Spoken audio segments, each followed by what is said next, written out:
So thanks everyone for joining this talk today. And I'm Mike Beck. I'm the CEO of Reliving. Oopsie daisy, look. It's all kicking off. It's all gonna go wrong, folks. This is the party. But no, thank you so much for joining us. We're for this talk today about kindness, something that we can all benefit from. I'm joined by Duncan Raban, who has been a photographer for the past 40 years, passionate about people and life. Duncan's essentially been there and done it. I've known Duncan for the past year and a half, and he's met the likes of Bob the Penguin, Rolling Stones, Tina Turner, Elton John. But in 2004, I believe, Duncan, you kind of decided that you wanted to dedicate your life to the ordinary people that become extraordinary and really spread a lot of kindness, happiness, promote communication, and just really make a big difference to people's lives. So, and I'm a big believer in what Duncan's doing. He's the founder of Just Say Hello, who has a huge following around the world. So welcome, Duncan. It's great to have you for this talk today. I'm hoping it's going to be a bit wild. It's not going to be wild. It's just my first time talking into a screen, so right. It's a bit odd because I'm normally talking to people. Yeah. So it's a bit odd. Just so everyone's aware, today's talk is just going to be quite a relaxed conversation about kindness. Get an idea of Duncan's background, some stories. And generally just discuss how we can all be a bit kinder, and we'll also go into kind of Just Say Hello and what Duncan's plans are for the future, and how he's going to potentially meet Mark Zuckerberg. Oh yeah, we'll talk about that. Why not? It's just a human like us. But throughout the conversation, there is a Q&A box at the bottom. Type questions, and I'll ask some questions throughout. And I'll try my best to ask Duncan those. But yeah, so Duncan, I'm going to start with a bang. Yeah. The first question I have for you is, what does kindness mean to you? Or what is kindness in your own opinion? Giving time to others. Giving time. Well, it's lots of things, isn't it? But it's for me, it's giving time to others because we're all too busy. Most of us spend about 3 hours a day on these phones when we could be out, maybe being a little bit kinder, talking to people. The thing is, everybody, all of us, even especially me, we're all walking around. Every day we get up, we look in the mirror and go, ugh, and we put some stuff on. Women have to, it's a lot. Can you see me? Yeah. I'm still there.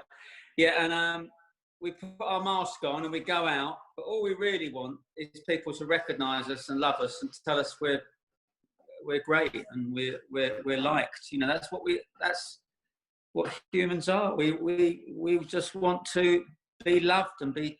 So if you can say hello to someone with a compliment, like I try to do several times a day, it can really change people's lives. How many times a day do you say hello to someone, Duncan? I don't know. It varies. Today about four different people, really? And I made a video about 2 hours ago of a lady I said hello to. Yeah, I just told her how fabulous she looked, and then started filming her.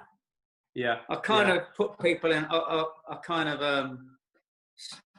a bit like that TV show Little Britain. You know, he does the hypnotise. He kind of whizzes people up and goes 1, 2, 3. You're in the box, and then people kind of. It's amazing how so I'll give a quick story. We were having dinner once, Duncan, in London, for a catch up, and then you saw these two ladies out the front of the restaurant, and you said, "Right, Mike, 1 second," and you quickly got up, and within 5 minutes you had them catwalking down the street. I thought this is amazing. You know, how can you do that? But well, yeah, I've always found that fascinating. There's a lot of stuff going on before I do that, but if I see someone that I think needs celebrating, I just go and tell people they look fabulous. That's it. But with enthusiasm. Yeah. Because people don't go up to people and say you look amazing. I mean, people do, but it's not that common. Not many people come up to me and say, "Hey, you look good today," or "I like your hair," or something. So when you do go and tell someone that they look fabulous, it's a bit of a shock. Yeah, and especially if you do it with a lot of enthusiasm. It's the enthusiasm. You've got to genuinely mean it and look in their eyes and be enthused. Because it's a funny thing being human, isn't it? Because we're all just people, but I don't know, society's made us all feel inadequate. I mean, one of the questions, I think, because I talk in riddles, so I'm never going to answer the question you asked, but one of the questions someone asked was, how do you cope with anxiety? And I think I've had lots of anxiety, and I've got a bit of depression. I'm on some medication. I've been on it for about 25 years, only a low dose, but anxiety to me, anxiety is a horrific thing. But I think if you're more comfortable with yourself, who you are, and it can help. But I'm not a psychiatrist, so yeah, I'm just yeah. Anyway, so how do you cope with anxiety, though, personally? I don't kind of have anxiety. Well, I suppose I do. That's a good question, isn't it? Yeah. How do I? Well, I'm not the person that everyone thinks I am. That's the thing. I'm kind of like two people. That's the truth of it. I'm actually probably a quite shy, awkward person. Really? But I think so. If you read that book by Susan Cain called Quiet, it's about the power of the introvert. Actually, got it here. Look at that. The Power of the Introvert by Susan Cain. It's all about the power of introverts and who are introverts. And I think I was quite introverted, or I still am, really. But people don't think I'm introverted because I do all this stuff, because I'm all this stuff and all the celebrate all that stuff. No, but I am. I've kind of, because my dad couldn't show me any love and I was a single child, I was crying out for to take me for a bacon roll, take me for a pint, and just talk to me. But he never did, and I did all sorts of things to try and get him to do it. But so I think, although that's very sad that he couldn't speak to me, and he was a very kind man, he was a wing commander, but I think because he didn't do that, he gave me a gift. And the gift that I had to create like an alter ego. But I don't know. I wish I could put myself in an MRI machine. I wish I think we all would like to go in an MRI machine, and your personality comes out. Your strengths, but we don't want to know our strengths. We want to know our weaknesses. We want to. I mean, I've got loads of weaknesses. It's just I've created this character that can just say hello. Yeah. And it's easy. The thing is, the truth of it is, it is really easy. We all walk past people every day. All of us, even when this finishes, we'll walk past people. But to me, if you catch a glance of someone, just, that second you get off a tube, a bus, a train, a suit, when you just catch that glance, to me, I think that's that person's heart wants to talk to your heart. So that's what I tell myself. Yeah. And then it's not, and then I think, well, maybe I'll go and say something. And then 99.9% people are thrilled to be talked to. Yeah. I mean, it's a gentleman's watching now called Anthony. He's just asked that question.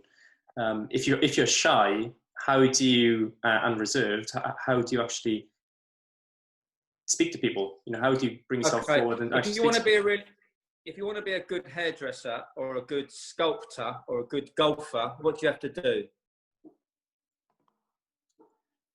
Practice. And if you're shy, you've got to practice. Yeah. And it's hard. It's hard, but you can do it. Yeah. And I don't listen. I don't just go up to people, as I'm sure you know, and just say hello. I say something like "wow" or I comment on something they're wearing, or an icebreaker. I kind of do it in a way that sort of throws people a bit sometimes. Often something a bit funny, but it's just, again, it's practice. It's still practice.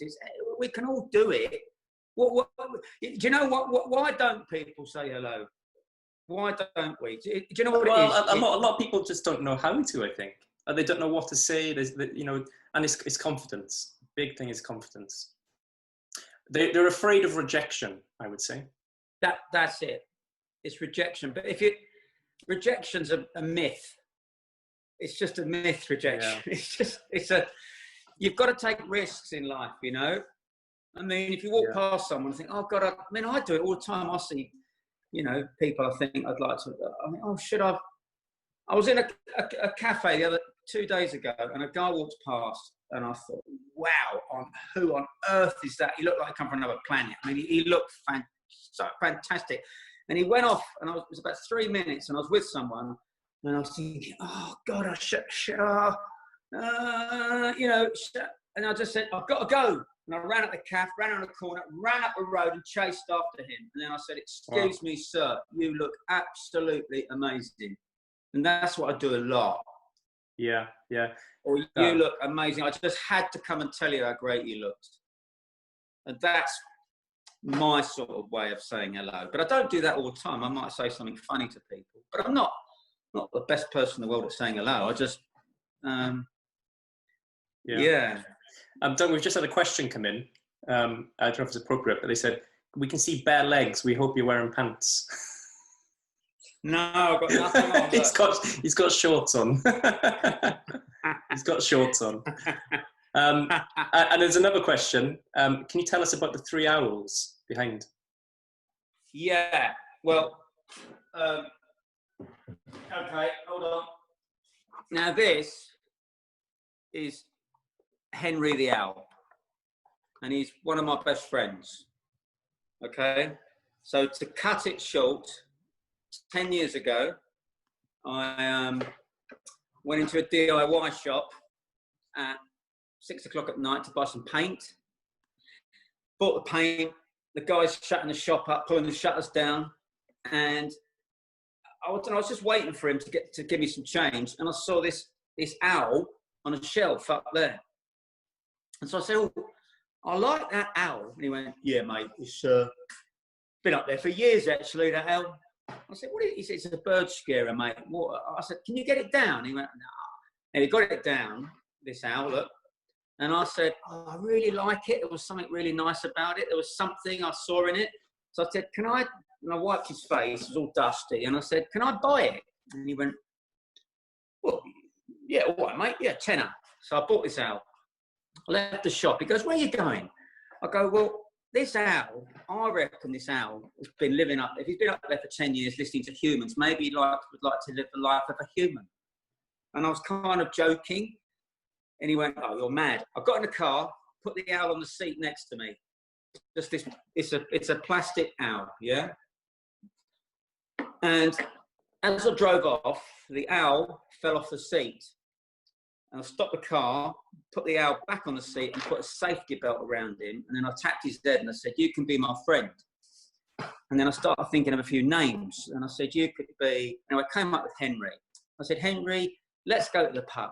So I drove up the road. It's raining. It's a November night, pouring with rain. 6 o'clock. I go out into a pub and I'm holding the owl like this. So I walk into the bar like this. And the woman goes, oh, she goes, what's that owl? I said, oh, this is Henry. She went, oh.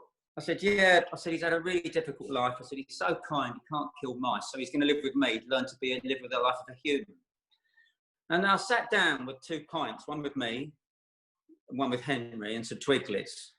And people started coming over saying, what's that owl? And I told them.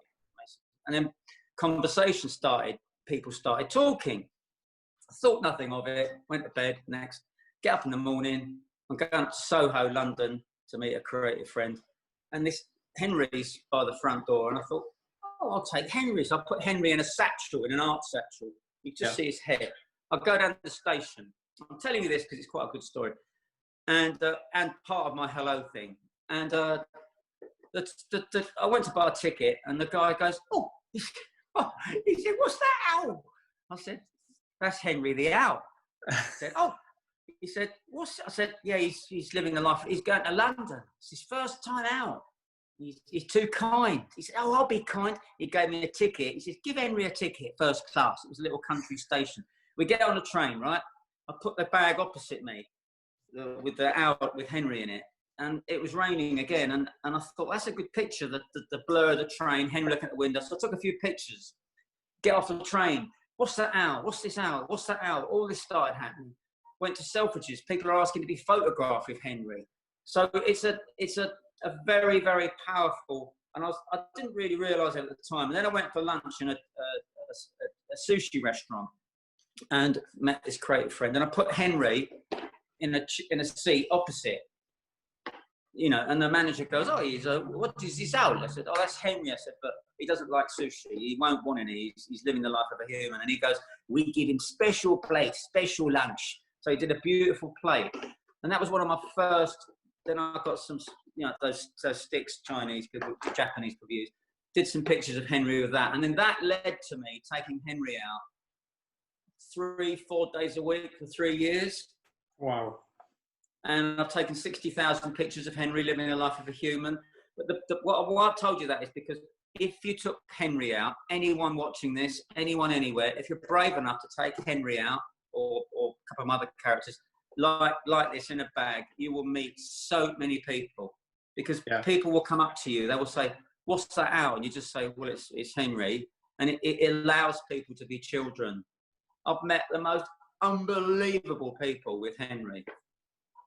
And someone said, why is there 3 hours? Well, after about 9 months, I've got 10 of them, because Henry's friends found out how good it is living the life of a human. So then and also taking Henry out is also a way to test your photography, to practice angles. So I take Henry out. I used to go out with Henry on my own for a whole day, and I'm looking for situations to place him in, to build a set, and I put him in. I'm doing the most ordinary things. For example, he might be reading this book on birds. Okay. So I've got a book on birds, and then I've got Henry, and I kind of set it up, and it makes my heart glow. So it's kind of, if anything, I'm actually happier taking Henry out, or Bob the Penguin, or some other character. That's probably the thing I love doing more than anything. Yeah. Someone just asked, can you tell a story about the 10 owls that got lost in Madrid? Yeah. Well, I took 10 owls to Madrid with a chap that impersonates a friend of mine. He's quite posh. He's sort of a chairman. He loves himself a bit. You know, he's quite posh. You know, he said, Duncan. He was a chairman of a company. And he said, Duncan, do you want to go to Madrid? And I said, yeah. He said, let's go to Madrid. And I said, yeah, we'll go and be silly. So I took 10 owls in a suitcase, because this was about 2011. So by then I had 10 owls, and I'd taken 10 owls around Scotland for a week, and all sorts of stuff happened. And then I took them to Madrid, and they got kidnapped. Did they? Yeah, but we had a fantastic time. I mean, honestly, we had 10 hours in a swimming pool, because I was teaching them to swim in a swimming pool with a suitcase. And the guy that asked is probably a guy that is a very charming, beautiful man. He's a little bit troubled, like we all are. He's a tiny bit troubled, but he's a very special soul. A very special. So we just, so I'm trying to answer the question, but no, it's great. Someone else has just asked. Listen, if you take 10 owls to an airport, and have 2 at check-in, and you put a suitcase on a thing, and they go, cool, that suitcase is light, because they've already said, what's this? I said, oh, this is Henry. And they go, oh. I said, yeah, he's going to Spain with his friend, and all his cousins are in that suitcase. And then you unzip the suitcase, and there's 10 owls in there. It causes there's the stuff the stuff that starts happening. You get to check in. They go, "Where's Henry?" I said, "He's here." "Where's his friends?" He's here. Oh, and then you get on the plane, and then you know, when I went to Scotland, you know, they announced that Henry's on the plane. The stewardesses come down, give him drinks. Everyone starts talking. The pilot said, "Can you bring Henry into the flight deck?" So I just got the flight deck. So it's all a form of, again, I'm just telling you, it allows people to be like children. It's a conversation inside, starter. we're all children. Yeah. Oh, we are, definitely. A bit like a dog, but it's so powerful. It's unbelievable. So if you want a Henry, they're quite hard to get, but I've got. Yeah, have you got an eBay store? I've got 15 of them here at the moment. Have you? Anyway, we can. Someone's just asked, are you looking to do a UK tour, or would you like to do a UK tour? Yeah, I would. So I was going to do a kind of a tour in 2012. So what actually happened is in 2004 I got this call from Great Ormond Street Children's Hospital out of the blue. Yeah. And that led me to seeing 10 children acute for a new heart. And is this thing? Cause can you see me? Because it's probably tilting a bit. Yeah. And the second I went into the hospital, turned my life upside down. So I saw 10 children acute for a new heart, and then they wanted an awareness campaign. And I just said, look, let's turn celebrity on its head. Celebrities, the real superstars are the cleaners, the nurses, the doctors, the anaesthetists, the kids. Let's celebrate the people at the hospital, the children. And they let me in the hospital. And what that did is it basically, I found my thing was making people laugh with a camera and saying hello to people. And so I went all around Great Britain on my own for the next 5 years. And then in 2012, out of going around Britain on my own, making people laugh. This was the camera, not video. I went all over the place. Sometimes I just get a map and just close my eyes, open the map. I go there, and it's some little village up north. And is this with the rover and getting people on the bonnet and taking photos? And yeah. That's another thing. Victor the Volvo. That's another thing. But the Volvo. Sorry. So I did that prolifically. Then that led to I'm coming to the Tour of Britain thing. But so by doing things off the wall really different and going out and saying hello and meeting all these people, I took all these pictures of people laughing around Britain and celebrating them. And that led to the Sun newspaper giving me 5 double spreads in the Sun for a whole week. And it was like celebrity photographer gives up to celebrate the lollipop lady, the doctor, the nurse, the disabled person. And then there was, everyone was going, God, why are they celebrating everyday people, the Sun? And what we were going to do, we were going to do a tour of Great Britain in a motorhome, go around Britain with like a red catwalk, get people doing stuff. But then all the hacking things started, and the editors sort of left, and then it wasn't the right time. But as for the question, I do want to go around Britain just saying hello, and I just haven't got my act together to do it. I mean, I would like to do it in a motorhome and just stop in probably. You could let people know sometimes you're going to be coming here to just say hello, and you've got a motorhome, probably with an exhibition that pulls out. People can sit down, have a cup of tea, biscuits, and just say hello, have badges on, and then get some of the older people, some of that older generation to come and get on a catwalk. Do you know what it's all about? It's just all about making people feel great. The whole thing, that's all it is. Yeah, and some people, all they want. I suppose the truth of the matter is, I was in this entertainment world for 20 years, going around the world, private jets, backstage, lots of sexy stuff. It looked sexy, and it was sexy, but I felt empty. I couldn't communicate with all the people around it. Listen, I spent a bit of time with some mega stars, a day in the life of them, and they're great. It's the people around it. I felt empty. I couldn't communicate. And I think it's because I'm probably a bit of a higher thinker. Unless I can have a meaningful conversation. I mean, I don't want to talk about the icing. I don't want to chit chat. Yeah. When I was 15, I used to go in a pub when I was 15, 16, and the barman used to call me Leaky. And I used to go in a pub on my own. I'm always on my own. No one asks me out for a drink. Even now, I'm out on my own all the time because people don't ask me out. Well, I've asked you a few times. Yeah, but it means me travelling from Wales. But you're 200 miles away, and yeah. So, but I know what you mean. That's it. I think social media is probably the biggest problem. Well, biggest reason. For social media is amazing. There's no doubt about it. It's we wouldn't be doing this. Well, it has its pros and cons. That's it.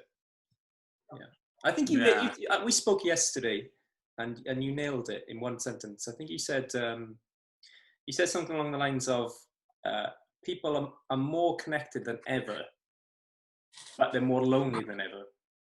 Yeah. And well, we know that. Yeah. Because these tools, Facebook, Twitter, and Instagram, and Insta this and Insta that, they're all designed by these people to hold you in, to keep you there. And then you look at one thing, and then you go to that thing, and then we all do it. I do it.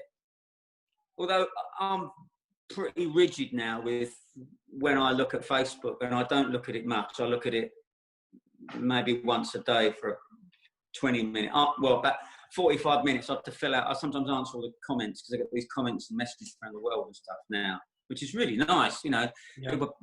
People opening their hearts and people. But I think what we were talking about yesterday was about loneliness, and the reason I want to maybe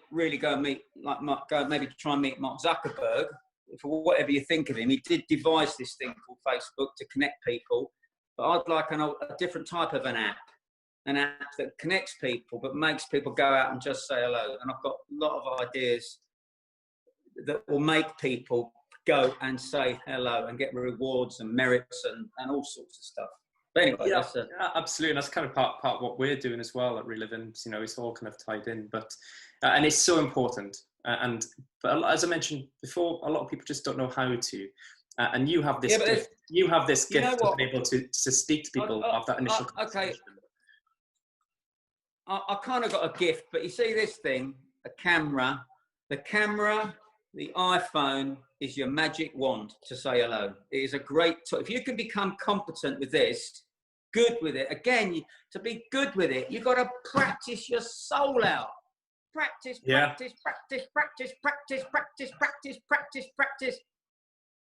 know, I took 60,000 pictures of an owl for 3 years, but that's more practice of using a camera and being more confident with it. And it helped me. That's what I mean. It's a funny thing, photography, that there isn't much photography that sets my heart alight. Do you know it doesn't mean I'm a great... People may not have that confidence to speak to strangers, but speaking to their family or their loved ones, that's a lot easier to do. I mean, for instance, I probably didn't speak to my grandparents enough. You know, maybe went a couple of months without speaking to them at some point. But I think people can do more by just speaking to their loved ones more often. And that in itself may bring you out of your shell. You may learn a lot more from them. And then it'll give you the confidence to go and speak to other people. Yeah. You can't beat just saying hello to an older person. You see an old lady, right? You see an old person going down in the supermarket down the street, and you forget that person is a walking bookcase of stories. If you look at them if that was a bookcase going along the street, you'd go and pull a book out, wouldn't you? Well, that's what older people are, older generation. They're full of bursting with stories, and they want to tell you. All you've got to do is go and compliment them, and they open up like a sunflower, and then God, the stories I could tell you. What's the most fascinating story you've heard? From just saying hello to someone of the older generation. Okay, there was I've got lots of them, but there was an elderly couple in Cafe Nero. Cafe Nero is a coffee shop for anyone who doesn't know that. And it was 11 o'clock on a Monday morning, and I'm sitting there having a coffee, and an older couple came in, sort of like crouched over. There was these kids on the sofa, sort of sucking milkshakes. I said, "Kids, it's time to get off the sofa. 2 superstars have arrived." And I went and picked them up, got them, and I said, "You can sit here." They went, "Oh, blimey, It's very nice of you, mate. So I said, can I get you a coffee? Oh, blimey, who are you? I said, I'm Duncan. What's your name? My name's Maurice. And what's your name? My name's Anita. So they sat down, got them a coffee and a Danish pastry, gave it back, sat them down. I said, that's a gift from me. And I said, will you just tell me one thing?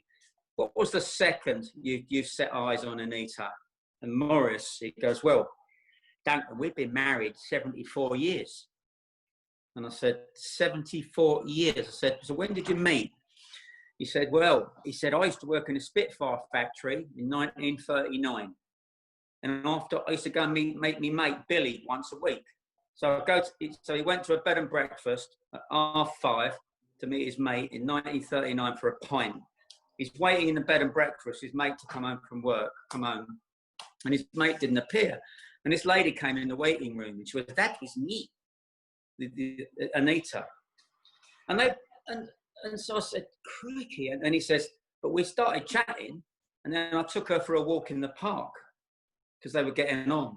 And they walked around this park for an hour and a half. And they came out of the park at 7 o'clock and he opened his senior service packet of cigarettes and he wrote in pencil, Anita, I think I love you. Will you marry me? 6 weeks later, they got married in London. And she became the first woman, apparently, to work on tail pilots on Spitfires. Wow. And those stories are everywhere. But you've got to just say hello with a compliment. How often do people go up to older people? There should be a national ad campaign. The biggest ad campaign, the government should spend more money on an ad campaign to get people to just say hello. It would save billions off the national health. Yeah, and that's part that I've sort of designed this app. Sorry, folks. I've designed this, sort of drawn up all this idea for an app, and I think it would transform the National Health Service and people's. Anyway, we're going around the sort of thing a bit, but we can all do it. And anyone watching this going, well, I'm a bit shy, and I get messages every day from around the world. People, I'm shy. I've got social this and and I accept all that. But you can get past that. But it's just like what I said earlier. It's practice. It's practice. It's practice. It's hard to do a good haircut. If you see a good sculpture and you go in a museum, you go, wow. It didn't just happen. Michelangelo was cut in stone from the age of 3. Yeah. To become Michelangelo. And it's the same with just saying hello. It's the same with drawing. We can all do things. Yeah, and I don't know. I think what would be, I think the next stage for Just Say Hello in my eyes, correct me if you're wrong, but is to have ambassadors, Just Say Hello ambassadors that are doing what you're doing, that are trying to create that movement and doing exactly what you're doing, going out, saying hello. And I think I mentioned to you before, it might be worth us setting some up. So everyone that's joined today, if you'd like to become a Just Say Hello ambassador, I'll send out a link for you to kind of register your interest, and we'll get you linked up with Duncan, and maybe you can have weekly organised meets and then start putting some kind of movement together. Do you remember when the Olympics were on in Great Britain in 2012? Well, in London, they had all these people walking around with jackets on, welcoming people everywhere. They were everywhere. Every tube station, bus station, these young people were going, hi, hello, hello, hello, hi, hello. That's all they were doing. They were just, and obviously the government was shut down for a couple of weeks. There was no parliament, so people were more relaxed. There wasn't all that negative news coming out. But there was a joy in the air. People's hearts there was good news coming because it was the Olympics and these people were everywhere. So what countries need and Great Britain needs, we need kindness ambassadors on every high street, in every village, every town. And the councils could pay it. You imagine you had a rota of people going around just with a certain type of brand or something. And everyone message in the Q&A box if you're interested in being part of that.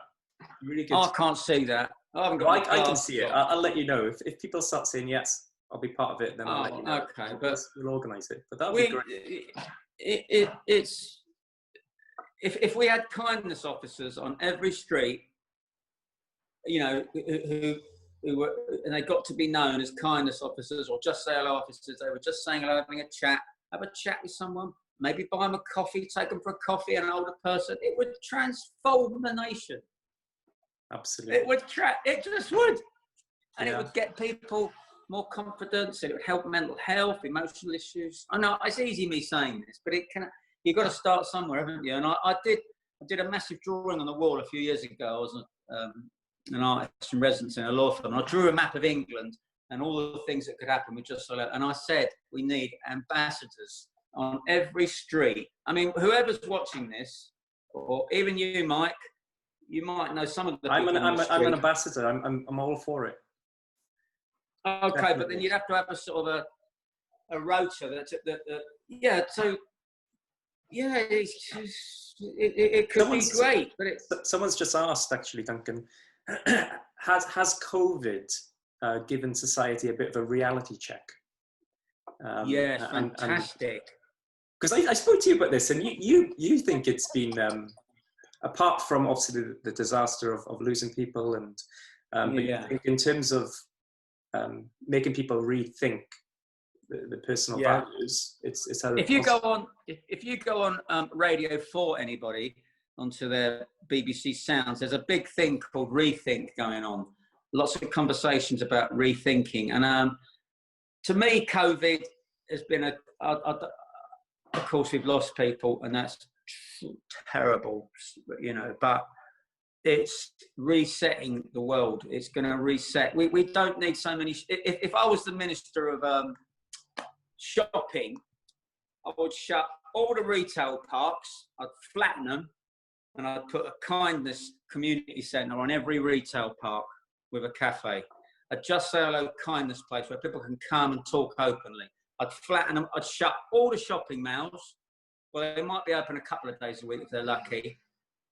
I'd bring back, compulsory purchase 10 shops in a row, and I'd create a butcher's, a butcher's, a fish shop, a haberdashery, a fish and chip, you know, and a conversation place and a therapy place. That's the sort of thing. But as for COVID, sorry, I'm talking quite fast. COVID has been, to me, it's been a godsend. But listen, forgive me. There'll be people listening or could be listening, and they'll go, you know, they've lost a dear loved one. So that is, I can't. But overall, if you look back in maybe 20, 30 years, 10 years time, hopefully it's a reset of the world to make us kinder. Listen, all that clapping for care workers and nurses, that was the biggest advertising campaign the NHS has had since it was devised.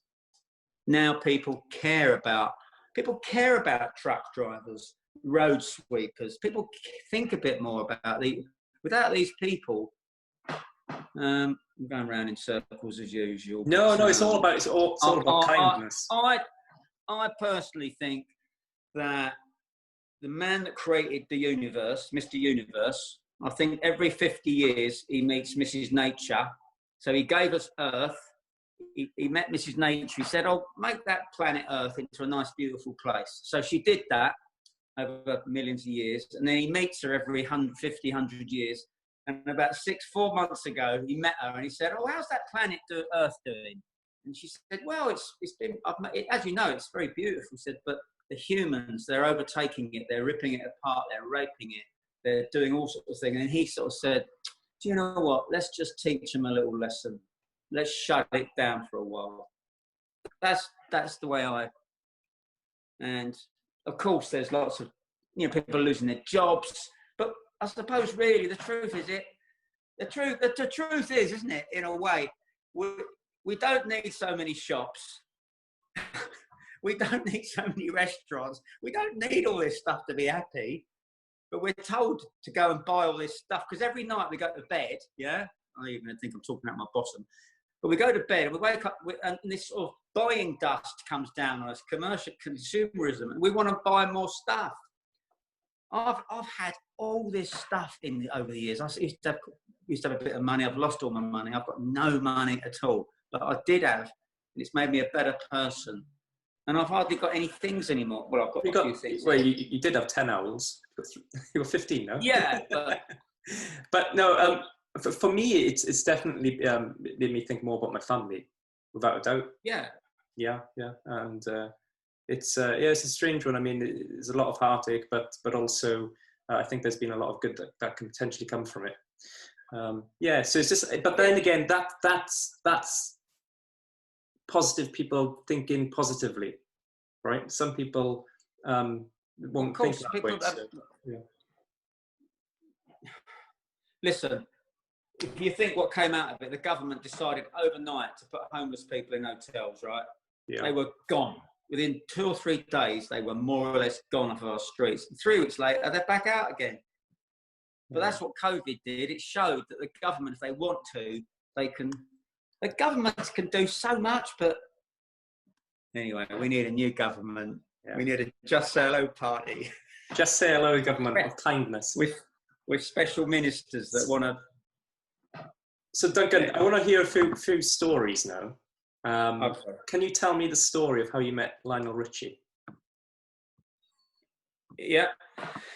Well, I was meeting a friend of mine in a cafe, and she's a PR. A PR is someone, a publicist for celebrities. So she would organise film premieres, or if an artist has got a record coming out, or an actor is doing something, she'll organise all the press interviews. Yeah, TV, radio. Anyway, I was meeting her for a coffee, and she's a bit of a, anyway, it doesn't matter who she is, but her name's Caroline.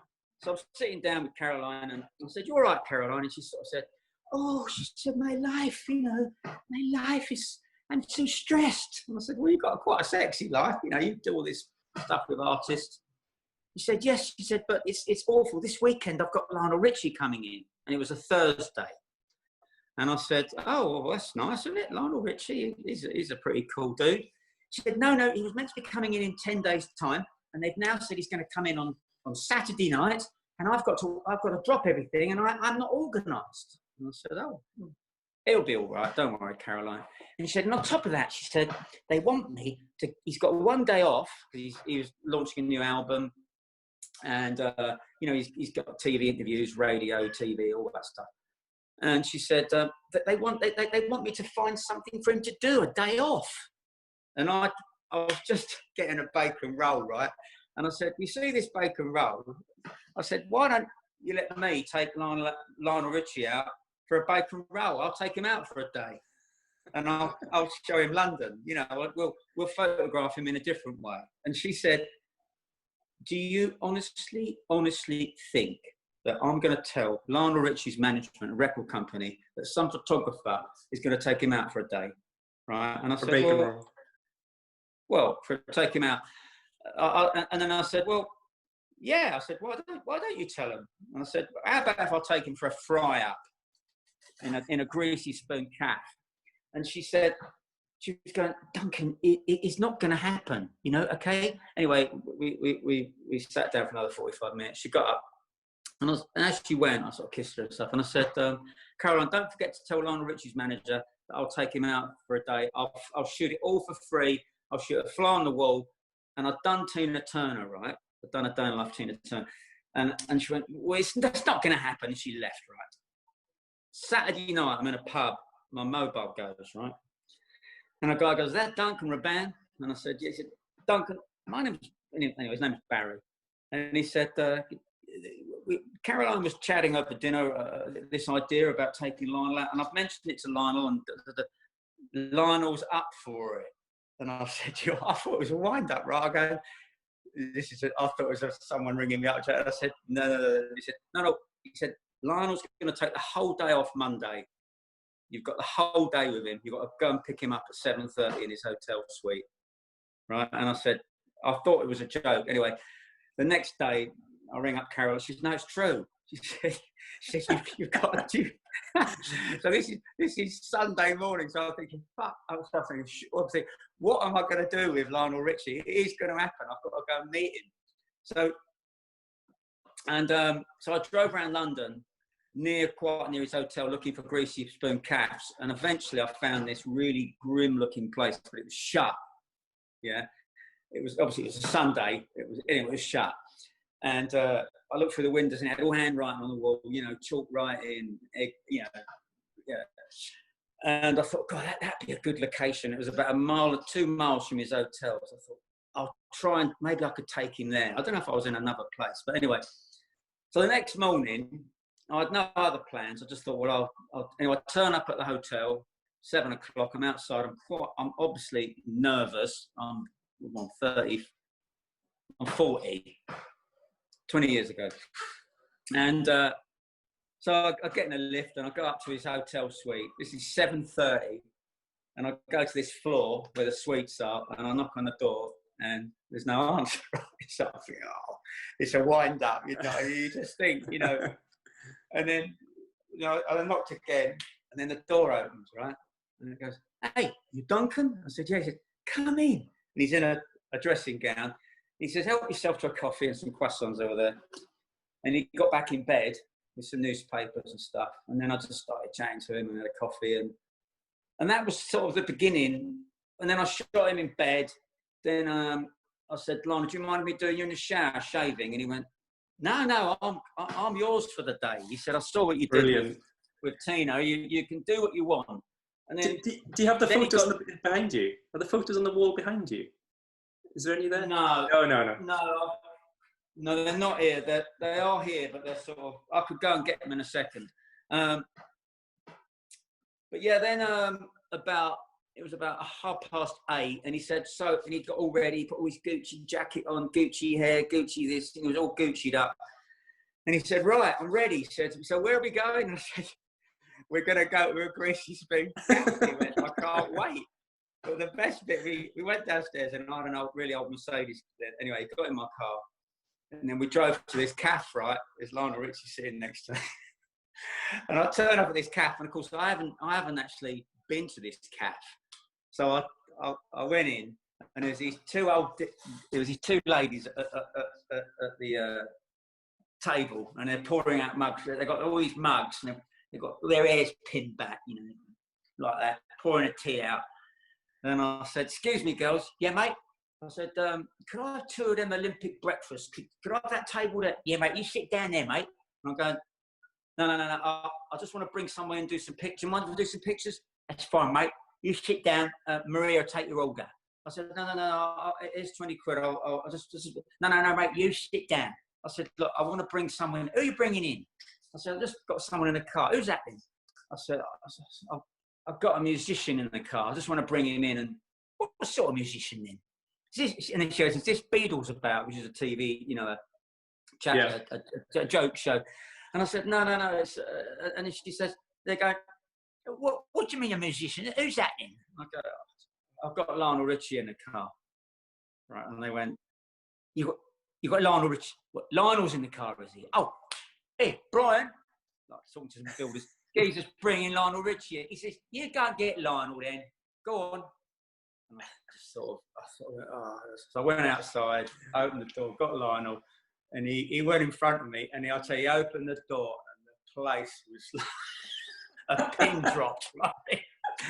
And we were there for like an hour. It was just magical, because we sat down, and there was an old boy in a corner with a hat on, and like he was like that with a cap on, and he was sucking chips like he had no teeth.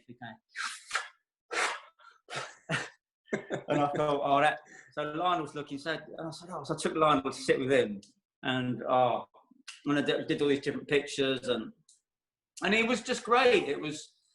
I was doing all my thing, you know. I was disarming him, and then I got him making some bacon and egg. I got him pouring out tea. I mean, obviously, it was just.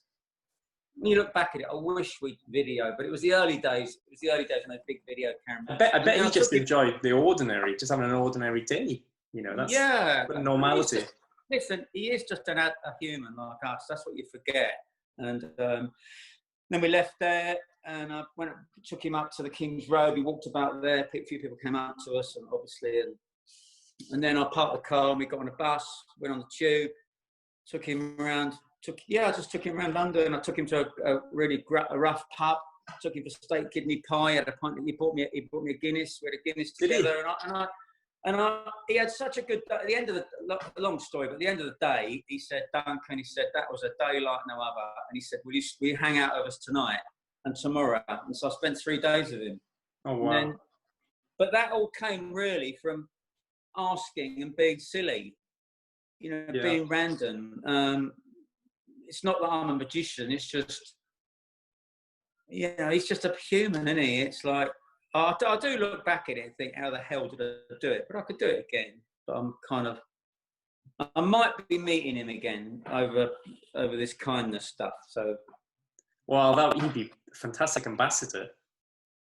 I kind of would like to go back into entertainment, but on my terms, and go and talk to people over a cup of tea and about kindness. Yeah.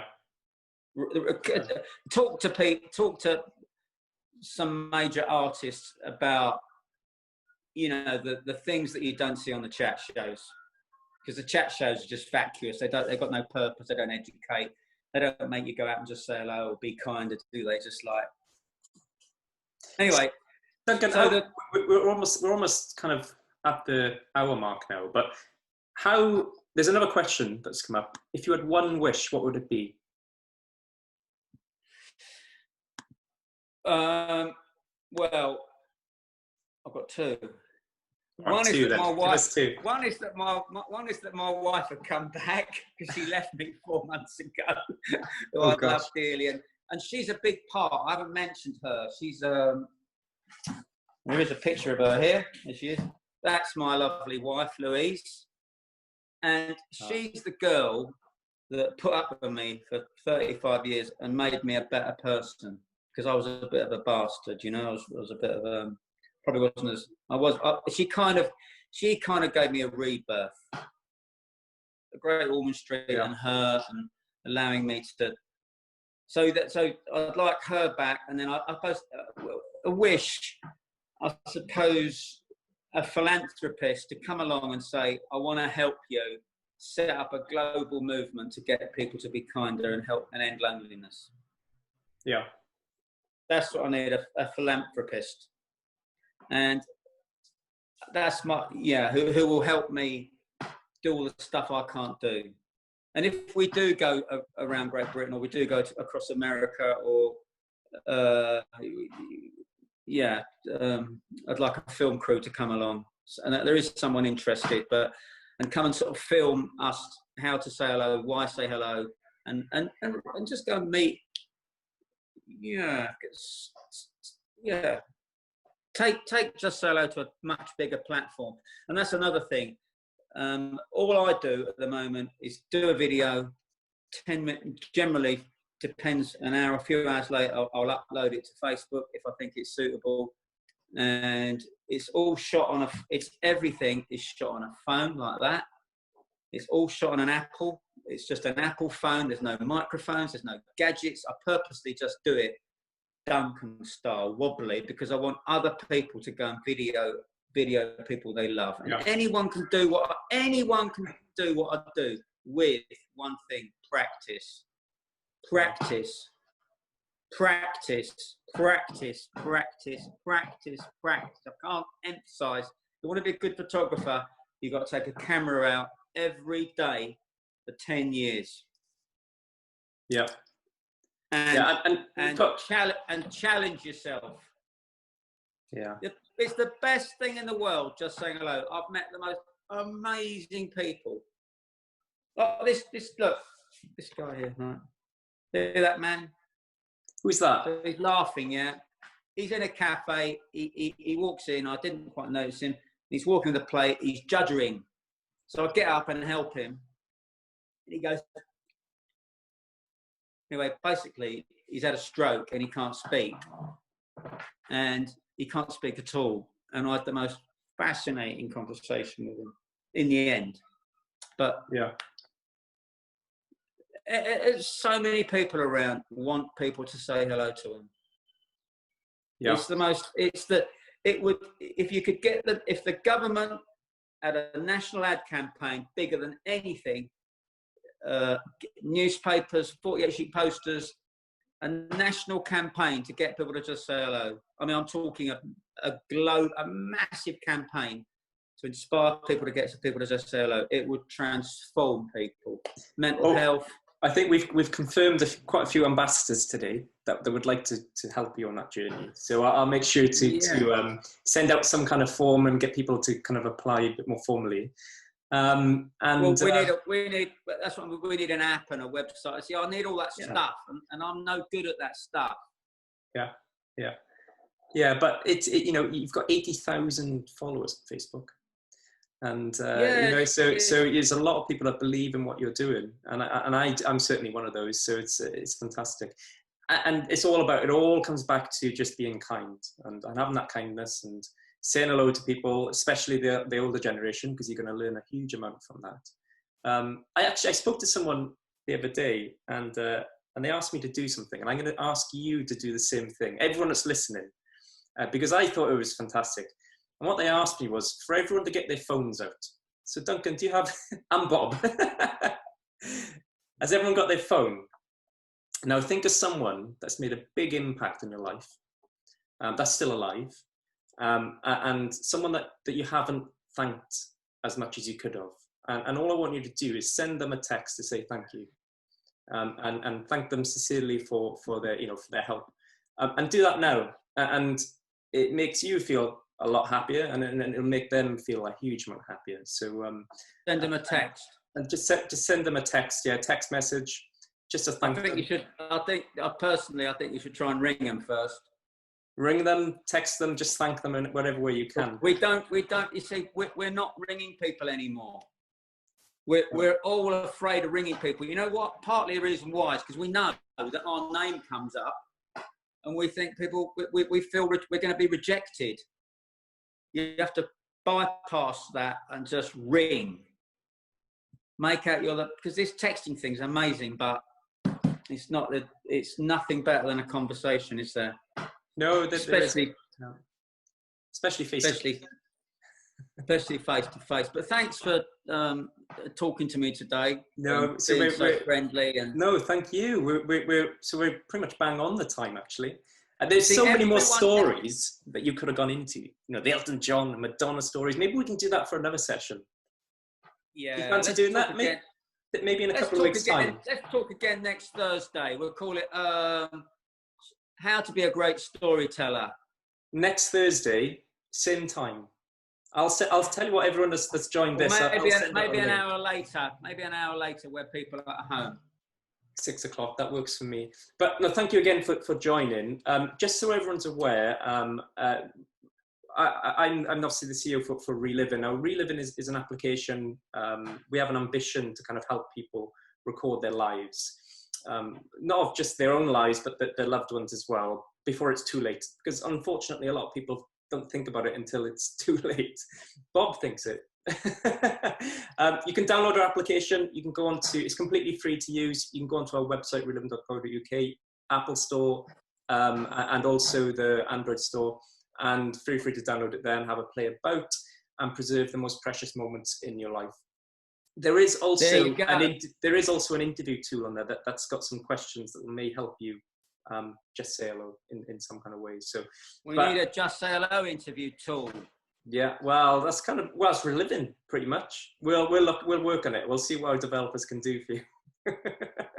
Bob wants one, but it'd be great for your support. You can also like our Facebook page and help us support on social media as well. But let's organise the next one. It's all well and good having these apps that you can do stuff on. But we need an app that basically helps people to just say hello, but tells them unless they go and say hello, the app won't work anymore. It's going to block you out of the app.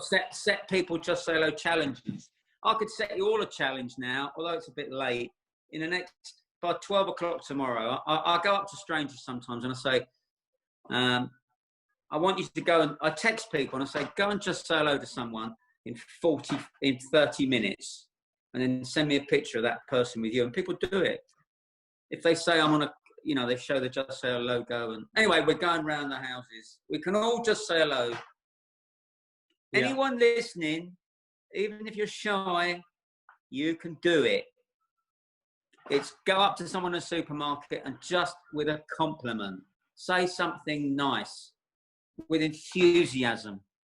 And so, if you can say the word wow sometimes, wow, you look good, you got lovely hair, it will make people feel loved. That's all we want. I want it. We're all crying out to be loved, recognised. And we Bob. Absolutely, absolutely. So next Thursday, 6 o'clock. We'll work it out. We'll work it out. I'll send out an email to everyone, and we'll make this a regular thing, and we'll have a conversation. So, but thank you so much again for joining. Anyone listening, thank you for being beautiful humans. And remember, we're all the same. We're all just people. We're all just people, and we can all transform your life. Just say hello. Thanks, Em. Thanks, everyone. Take care. Bye. Cut.